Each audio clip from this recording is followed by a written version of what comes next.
see. So 4 months ago, I decided that I wanted to start living life a little better. This was me. And I decided that I wanted to have more energy. So I stuck to that rule. Whatever I ate went off of the rule of I wanted more energy.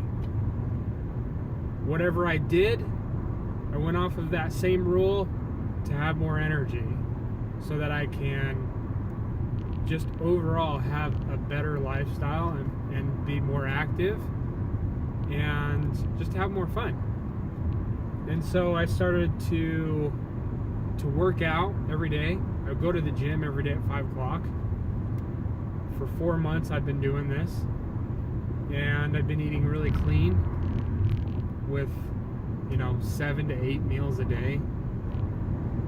Just whatever I can get my hands on that's clean and that's going to give me the most energy. And it's worked out a ton. I was pre-diabetic. I was fat and slow, and I'm still getting there. I still have a long way to go. This is my progress right here. But as you can see, I am moving across the scale. So in the good way. I'm going in the right direction, and I just have a ton more energy. And that's when I decided. So up till about a month ago, I was doing really good, and then I heard this motivational speech from I can't remember his name. Tony Robbins. That's who it is. Tony Robbins. And he says you got to have something that pulls you. And because he says there's a push, there's two types of motivation. There's push and there's pull. The push will only get you so far. The push relies on willpower, and willpower, you'll eventually give up because it's too hard. But then he talked about this pull aspect of it, and he said that if you have something that pulls you, something that gets you up in the morning, something that pulls you to your goal, then you're always going to be motivated to be able to do that. And so I said, well, heck, I can do that. So I spent the next week just doing my research and figuring out what I could use as my pull, because I knew I was at my max with my push. I knew I was there, but I needed that pull. And so I did tons of research and tons of internet browsing to figure out what that pull was going to be. I looked at so many different aspects. I looked at running. I looked at triathlons. I looked at so many different aspects. And I kept coming across this vlogger that was he was a kayaker, and he's an Olympic kayaker, and he essentially what this kayaker does is, he's an Olympic kayaker, and I started to look at the kayaks. I'm in Utah, and I'm in a prime destination for kayaking, so for river kayaking, and I was like, well, that sounds fun, but I want more challenge, because the river can take you down, right? That's not too difficult. Of course, kayaking is a challenge overall, and it's very dangerous if you don't know what you're doing, especially whitewater kayaking. And so I went and picked up two whitewater kayaks, and they're awesome. They're perfect. And so I started playing around with those and testing those out, and then I kept doing more research into kayaking, and then I eventually came across. I was certain that I wanted a kayak that was that had a cockpit, a sit-in kayak, but I just kept coming across these surf skis, And the surf skis is where you sit on top of the kayak, and it's already enclosed. So you're not sitting in a cockpit. You're actually sitting on top of. You're sitting on top of the surf skis, sitting on top of the kayak, and it opened my eyes that there's so many races and so many events that you can do with a surf ski, and I decided that I was gonna get a surf ski, and no matter what, I was gonna race my surf ski. And so it's been a while, so it's been a month, and I found about 2 weeks ago, I found this surf ski, this Epic. I knew I wanted an Epic surf ski, but I came across this used Epic surf ski.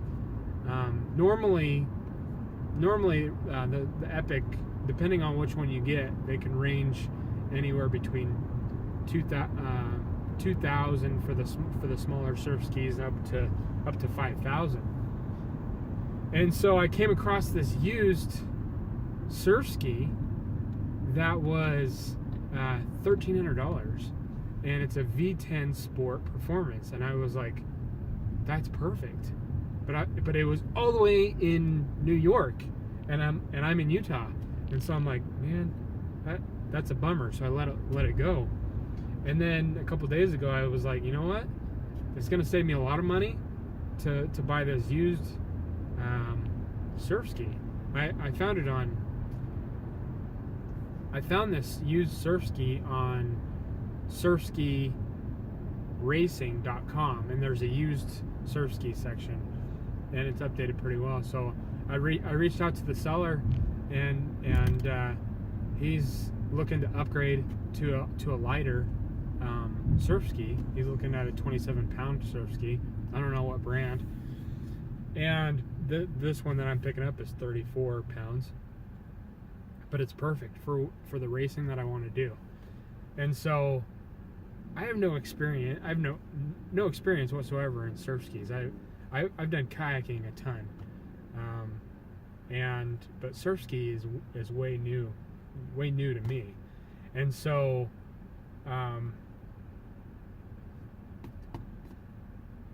so that's it. So I'm heading to New York right now.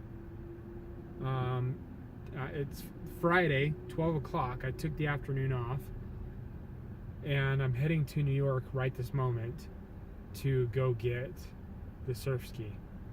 It's going to take 25 hours to get there, 25 hours back. Hopefully we'll hit up some cool destinations along the way, some good scenery. But I'm excited to go get it. Some people might think that's crazy to go all the way to New York to get a surf ski. My daughter was like, "You're really just going to New York to get a kayak?" And I told her, I said, "You know what? It's not about just a kayak. It's about the beginning to the rest of my life. It's about the beginning to the rest of my life. About really focusing on my health and maintaining my health, because the way that I was going 4 months ago, I mean, I would guess that I was on my way to a heart attack within the next 10 years. All I ate was pizza and burgers and what are those things called? The morning breakfasts at McDonald's, the heart attacks in a bag type thing. That's all I did. So I was heading that way. So my daughter understood that that's okay I can be okay. I'll be away for 48 hours, or well, I'll be away for the weekend, and but it's just a short time compared to what I'm really gaining here. So I'm excited for that. I don't know how many other surf skiers there are in Utah. I don't know how many other surf skiers are in Utah, but I'm sure there's not very many. But I'm right next to a lake, and I'm excited to use that, right next to a river, and excited to train. I've been going to the gym every day and getting on the row machine and rowing miles and miles a day and running. So I'm excited to train and to work out, and I'm excited that I can vlog my journey here and be able to kind of show you this. This is my definition of bare beast mode. Bare beast mode is when you put 110% of everything you got into what you're doing. It doesn't matter if that certain task is something that you have to do, need to do, want to do. If it's something you need to do, just turn on that bare beast mode and just do it.